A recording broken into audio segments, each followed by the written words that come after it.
Deoria senior secondary विद्यालय के online class में आप सभी लोगों का स्वागत है।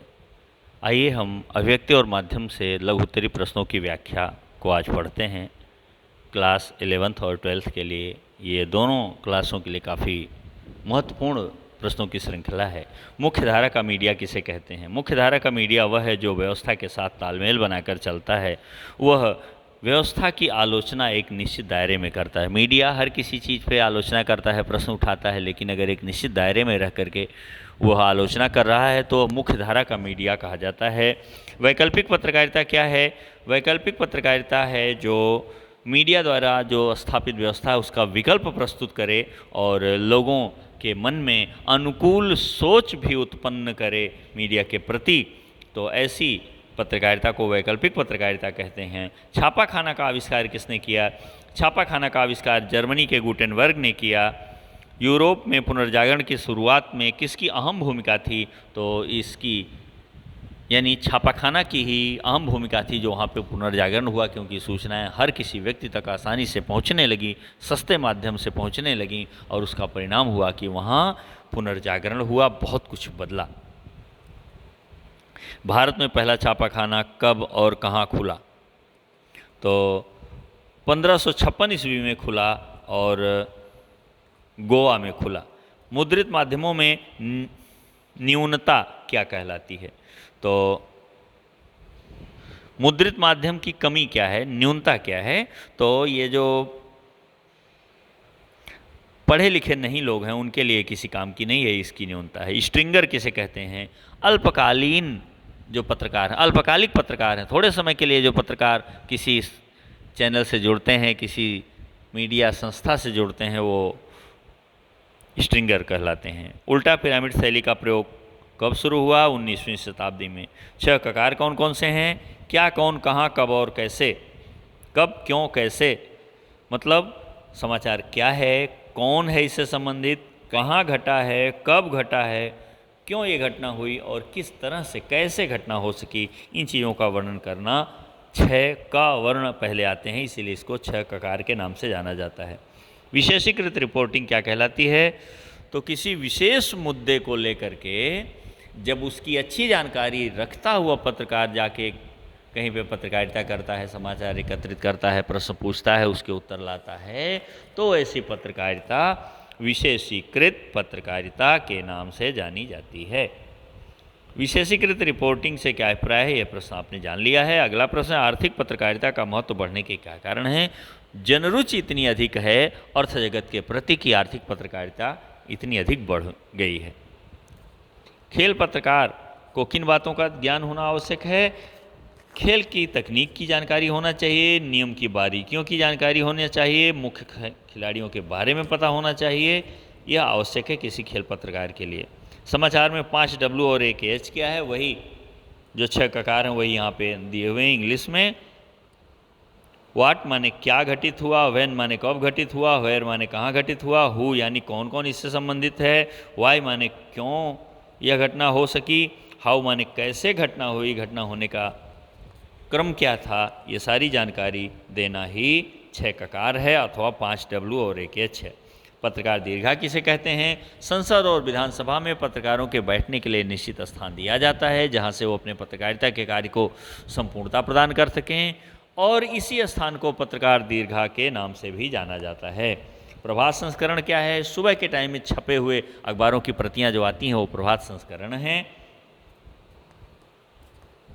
खोया पाया स्तंभ क्या है? किसी ने कोई वस्तु प्राप्त की है, किसी ने उस वस्तु को खोया है, तो उसको एक स्तंभ में, एक समाचार के एक नए फिगर में देना ही खोया पाया स्तंभ है। अस्तर क्या है? जब अखबार छापे जाते हैं तो 2 पेजों की छपाई होने के बाद में दोनों पेज एक दूसरे से अगर स्पर्श करेंगे, छुएंगे, तो एक दूसरे की स्याही फैलने का डर रहता है, इसलिए बीच में एक पेज डाला जाता है जो दोनों की स्याही को फैलने से रोकता है। यह अस्तर कहलाता है। ऑफसेट क्या है? मुद्रण प्रणाली पहले रबर के सीटों पे होती थी, अब जिंक की एक प्लेट होती उस पर की जाती, उस पर अक्षर होते हैं, उन्हीं में इंक लगा के पन्ने पे छापा जाता है। यही व्यवस्था ही ऑफसेट कहलाती है। यूएनआई क्या है? यह एक अंग्रेजी समाचार एजेंसी है और वार्ता नाम से इसकी हिंदी सेवा भी जानी जाती है। स्टाफर कौन है? स्टाफर एक ऐसा वेतनभोगी कर्मचारी है जो समाचार को इकट्ठा करके कार्यालय में भेजता है, उसे स्टाफर कहते हैं या पत्रकार कहते हैं आपके शब्दों में। पीटीआई के बारे में बताइए। यह एशिया की सबसे बड़ी समाचार समिति है और यह अंग्रेजी में समाचार भेजती रहती है। प्रिंट माध्यम किसे कहते हैं? प्रिंट माध्यम माने छपाई के द्वारा जिन माध्यमों से आप तमाम जानकारियों को ग्रहण करते हैं, समाचार पत्र, पुस्तकें इत्यादि इसके अंतर्गत आती हैं। यही प्रिंट माध्यम है, यानी छपाई करके जो चीज़ आप तक पहुंचाई जाती है वो प्रिंट माध्यम हुआ। जैसे इंटरनेट के जरिए जो चीज़ें आपके पास आती हैं वो छपाई से नहीं है, लेकिन पुस्तक के रूप में, पत्रिका के रूप में, अखबार के रूप में जो है वो सब कुछ छपाई है, यानी प्रिंट माध्यम है। हिंदी में प्रकाशित होने वाले हिंदी के किन्हीं 4 राष्ट्रीय पत्रों के नाम लिखिए, समाचार पत्रों के नाम लिखिए। दैनिक जागरण, दैनिक भास्कर, अमर उजाला और हिंदुस्तान। ये 4 ऐसे समाचार पत्र हैं जो राष्ट्रीय समाचार पत्र के रूप में जाने जाते हैं। अंशकालिक संवाददाता क्या है? जो कुछ समय के लिए पत्रकार का कार्य करते हैं उन्हें अंशकालिक संवाददाता के नाम से जानते हैं। छापेखाने के आविष्कार का श्रेय किसको है? तो इसका श्रेय गुटेनबर्ग को है। मुद्रित माध्यमों की किन्हीं 2 विशेषताओं का उल्लेख कीजिए। पहली तो लिखित भाषा का विस्तार है, दूसरा इसका स्थायित्व है। नेक्स्ट क्वेश्चन, पत्रकारीय लेखन और साहित्यिक सृजनात्मक लेखन में अंतर बताइए। पत्रकारीय लेखन सत्य घटनाओं पर आधारित होता है जो तुरंत लोगों तक पहुंचाया जाना होता है, लेकिन साहित्यिक जो है, पत्रकार की चीज़ को साहित्यिक बनाया जा सकता है, लेकिन साहित्यिक चीज़ को पत्रकार की चीज़ नहीं बनाया जाता, क्योंकि साहित्यिक चीज़ों में कल्पना का पुट जरूर डाला गया हुआ होता है, इसीलिए वो साहित्यिक होता है। जनसंचार के मुद्रित माध्यमों की सबसे बड़ी विशेषता क्या है? तो मुद्रित माध्यम में समय सीमा नहीं होती, इसे व्यक्ति कभी भी पढ़ सकता है, इस पर सोच सकता है तथा इसे अधिक समय तक सुरक्षित रखा जा सकता है, यही इसकी विशेषता है। उल्टा पिरामिड शैली क्या है? 3 चीज़ होती है, इंट्रो, बॉडी और समाचार। इंट्रो माने मुखड़ा, बॉडी माने कलेवर और अंत में समाचार का विस्तार दिया गया रहता है। ये तो उल्टा पिरामिड शैली है। अगर पहले विस्तार दे दिया गया फिर बाद में बॉडी और अंत में मुखड़ा हुआ तो इसे पिरामिड शैली का माना जाएगा। पत्रकार की लेखन शैली की विशेषता का उल्लेख कीजिए। यही 2 शैली है, उल्टा पिरामिड और पिरामिड शैली। मुद्रित माध्यमों के अंतर्गत आने वाले किन्हीं 2 माध्यमों का नाम लिखिए। तो अखबार है और पत्रिकाएं हैं, ये मुद्रित माध्यम के अंतर्गत आती हैं।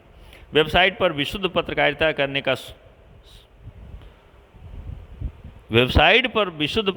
शुरू करने का श्रेय किस भारतीय वेबसाइट को जाता है? तो यह तहलका.com को जाता है। फ्रीलांसर पत्रकार किसे कहते हैं? जो भुगतान के आधार पर अलग अलग पत्रकारों के लिए लेखन कार्य करते हैं वो फ्रीलांसर पत्रकार कहलाते हैं। फ़ोन इन से क्या तात्पर्य है? एंकर के द्वारा घटनास्थल पर उपस्थित रिपोर्टर से फ़ोन के माध्यम से घटित घटनाओं की जानकारी को दर्शकों तक पहुंचाना फ़ोन इन कहलाता है। यानी अगला संवाददाता फ़ोन पर है, उससे समाचार लेते हैं और सीधे दर्शकों तक पहुंचाते हैं, ये फ़ोन इन कहलाता है। लाइव से क्या तात्पर्य है?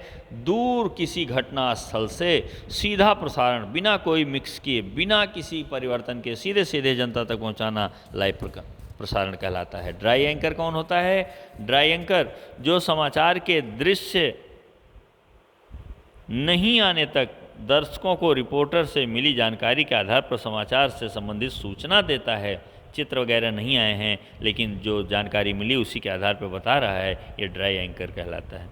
फ्लैश या ब्रेकिंग न्यूज, जब कोई प्रमुख समाचार सबसे पहले दर्शकों तक पहुंचाया जाता है तो उसे फ्लैश या ब्रेकिंग न्यूज कहा जाता है। अभी तक उसके बारे में जानकारी नहीं है और उसका छोटा सा हिस्सा बड़े क्रिएटिव ढंग से लोगों के सामने पेश किया जाता है तो ये ब्रेकिंग न्यूज होगा या फ्लैश कहलाएगा। एंकर पैकेज क्या है? एंकर पैकेज किसी भी खबर को संपूर्णता के साथ पेश करने का एक जरिया है। इसमें संबंधित घटना के दृश्य, इससे जुड़े लोगों की बाइट, ग्राफिक के जरिए सूचनाएं आदि होती हैं। यह एंकर पैकेज है। संपादकीय में लेखक का नाम क्यों नहीं दिया जाता? संपादकीय में लेखक का नाम इसलिए नहीं दिया जाता क्योंकि संपादकीय किसी व्यक्ति विशेष का विचार नहीं होता, इसके जरिए अखबार का दृष्टिकोण व्यक्त किया जाता है, पूरे संपादक मंडल का दृष्टिकोण होता है, इसलिए वह किसी एक व्यक्ति का नाम उसमें नहीं दिया जाता है। स्तंभ लेखन क्या है? स्तंभ लेखन विचारपरक लेखन का एक प्रमुख रूप है। इसमें लेखक अपनी विशिष्ट शैली में वैचारिक रुझान प्रस्तुत करते हैं, उनके विचारों का क्या स्वरूप है इसको व्यक्त करते हैं, इसे ही स्तंभ लेखन कहते हैं। आज का यह वीडियो यहीं तक। आप लोगों को बहुत बहुत धन्यवाद।